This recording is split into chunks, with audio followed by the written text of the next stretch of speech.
every other healthcare experience has trained you to expect long appointments. 60 minutes of PT, 40 minutes of OT, physical therapy, occupational therapy. The longer the session, the more thorough it must be, right? So when you watch your child get chiropractic adjustments that only last a few minutes, your brain throws up a red flag. Wait, that's it?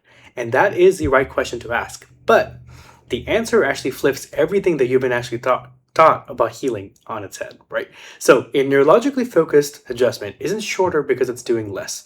It's shorter because of how powerful the nervous system actually responds to precise input, and adding more would actually overwhelm an already overloaded system. See, once you understand the real mechanism behind what actually happens during those few minutes, the entire concept of time on the table stops being the right yardstick. What may look short is actually doing something extraordinary, and the proof shows up in the hours and the days that follow. So this video is going to be for the parents in our practice and the parents who are outside of our practice who have watched their child move through therapy after therapy, supplement after supplement, protocol after protocol, and still feel like something foundational is being missed. So if you have ever wondered whether a 2-minute adjustment could actually move the needle, this video is for you. So today we're going to talk about what a chiropractic adjustment actually is and what it isn't, how a precise neurological input actually reaches the brainstem, the vagus nerve, and the cortex, and why pediatric adjustments are short by design, right? And why frequency matters far more than the duration of healing, as well as how the inside scans that we do in our office can actually make the invisible nervous system visible. So an adjustment isn't what you think it is, guys. The pop, the crack, the sound, that's just gas releasing, right? It's just gas releasing from the joint capsule. It has nothing to do with whether the adjustment worked. The real action isn't structural at all. It's the precise neurological signal that structures send to the brain, this thing called proprioception, right? So the specific input actually activates mechanoreceptors and proprioceptors that are packed into the paraspinal muscles, which carry the highest density of muscle spindles anywhere in the body, right? I think somebody's knocking. That's okay. Maybe they're constructing something. Now, that sensory burst will race up to the spinal cord, to the brainstem, cerebellum, and prefrontal cortex. It actually gives the brain a clean read on the body's position, tension, and tone. See, the goal is to correct the subluxation, which is the 3-part pattern that includes physical misalignment, joint fixation, neurological interference between the brain and the body. For children, the pressure that is actually used is comparable to checking the ripeness of an avocado or a tomato, right? It's very gentle, it's specific, it's very child appropriate. Now, guys, our office is pediatric focused. We're not doing the twisting and popping and things like that that you guys are seeing on the internet, which, by the way, has its time and place for adult cases as well. We just don't do that in our office. If you guys want to know a little bit more about who we are and what we do, just look us up and we'll talk to you guys about it. Okay, so back on track. How does that one small input actually affect the entire nervous system? The adjustment delivers a controlled burst of neurosensory input that the brain uses to recalibrate how it processes information from the body. So basically, that signal reaches the brainstem, the region that controls the heart rate, breathing, digestion, and arousal, the foundational systems that are running every single minute of our day. This vagus nerve in the parasympathetic system, which engage in shifting the body out of the sympathetic dominance, which is the chronic fight or flight state, which most of the dysregulated kids are stuck in, and actually helps them move over to the parasympathetic.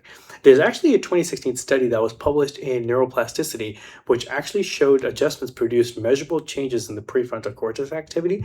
There's actually a device that is coming out right now by Dr. Trevor Coleman and his company called Cortex, which we're going to be able to in real time be actually able to show what's going on, but we'll talk about it another time when we actually launch that. So Trevor, enjoy the free plug that we just did. Now, the whole concept of the activity in the prefrontal cortex is these are the regions that are responsible for executive function, attention, and autonomic regulation as well. This is why the adjustments that we do can actually affect what seems unrelated, things like sleep, digestion, immunity, emotional regulation, the nervous system, because it controls all of it, right? Now, children with very different diagnoses, my Pakistani came out, right? Children with very different diagnoses often share the same underlying pattern of dysautonomia, which is why the same foundational care actually helps so many of them. Excuse me. Okay, so let's talk about why pediatric adjustments are so short by design. A child's nervous system can actually absorb only so much sensory input before it becomes overwhelmed and just starts to shut down, right? Picture the nervous system like a computer with too many tabs open. When too many programs run at once, everything slows down or crashes, right? And a child that's stuck in sympathetic dominance is already swamped by the school, screens, sensory input, food sensitivities, leaving minimal spare processing capacity, right? Now, if you add on 30 to 60 minutes of hands-on input, it wouldn't just be more thorough. It would most likely trigger the same meltdown response parents see at the dentist and after a long therapy session, right? This precise input that we do only takes about 90 seconds to 2 minutes, and then the brain spends the next 24 to 72 hours doing the actual work of releasing the stuck stress patterns, which is why in our office, part of our intake process is we actually do adjustments on the first visit, and we always tell the parents to come back in 24 hours, and we tell them what to look for, the positive, negative, neutrals. And parents will always come back and tell us that the kids slept better, they had a great bowel movement, and they were just more relaxed and calm, which lets us know that we hit the mark on the nervous system, so that way we can take care of it moving forward. Because sometimes the most healing thing that we can actually do for the nervous system to kind of bring it back together is we want to give the nervous system less to process, not more. This is where frequency will actually be duration every single time, because the brain rewires through neuroplasticity, and neuroplasticity has one major rule: repetition. Now, there was a paper in 2008 that actually outlined that repetition, specificity, and intensity drive lasting neural change, not duration of a single session, right? There are 168 hours in a week. A child may receive maybe 6 minutes of table time across 2 to 3 visits.